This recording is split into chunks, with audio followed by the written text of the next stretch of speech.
এখন আছি শীতলক্ষা নদীতে ঘুরতে, বাপ বেটা। এই যে আমার পুত। চারপাশে এত পরিমাণ ময়লা যা বলার মতো নয়।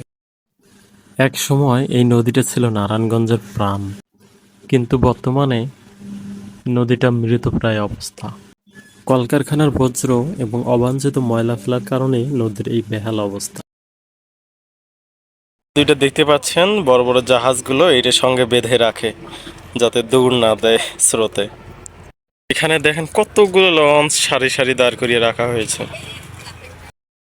শীতকালে সাধারণত নদীর পানি শুকিয়ে যায়। এই সুযোগেই আশেপাশের মানুষগুলো নদীর পাড়ে বিভিন্ন ধরনের সবজির চাষাবাদ করে থাকে। ছুটির দিনে এই জায়গাটাতে অনেক ভিড় হয়। শহরের মানুষ কোলাহল ভুলে এই জায়গায় ছুটে আসে একটু শান্ত পরিবেশে নিজেকে বিলীন করে দেওয়ার জন্য। শহর অঞ্চলে অবশ্য ঘোরার মতো কোনো জায়গা নাই। মানুষ হঠাৎ করে এসব জায়গায় এসে অনেক আনন্দ পায়, মজা পায়, এনজয় করে। একটা সময় এই নদীটা ছিল অত্যন্ত প্রাণবন্ত। বর্তমানে দেখেন নদীর কি অবস্থা। দেখে মনেই হয় না এটা একটা নদী।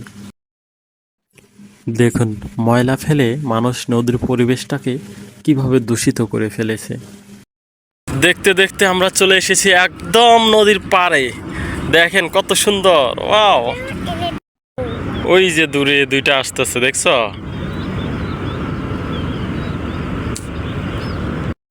সামনে দিয়ে আর একটা বড় যাইতেছে, অনেক আস্তে আস্তে যাইতেছে, দেখছো আব্বু? তুমি দৌড় দিয়ে যাচ্ছ তো চলবো আব্বু? কেন? এই যে এত পরিমাণ দুর্গন্ধ যে টেকা যাচ্ছে না। দেখেন দুইটা কিভাবে ক্রসিং হইতেছে, একটার পাশ কেটে আরেকটা চলে যাচ্ছে। আহা, বাবা আমার এগুলো তো চড়ার জন্য অনেক ইচ্ছা পোষণ করতেছে, কিন্তু চড়তে পারতেছে না, ওর আফসোস।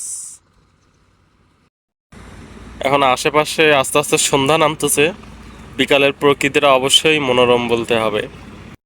ওই যে দূরে দেখা যায় সেই কাশপুর ব্রিজ। আমরা ওখান থেকে হাঁটতে হাঁটতে এত দূরে চলে আসছি।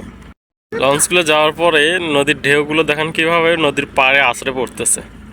সত্যি দৃশ্যটা অনেক মনোরম। দেখেন তাদের নাম লিখে রাখছে এখানে। আমরা চলে যাচ্ছি বাসায়। এই যে আমার বিলাইটা দেখেন, লঞ্চে চড়ার জন্য পাগলামি শুরু করতেছে, জেদ করতেছে। এখানে একটু জায়গাতে মানুষ কত সুন্দর করে চাষ করছে, দেখেন কত সুন্দর পাতাকপি হয়েছে। আসুন, পরিবেশ রক্ষায় সবাই এক হই। নদী বাঁচাই, দেশ বাঁচাই।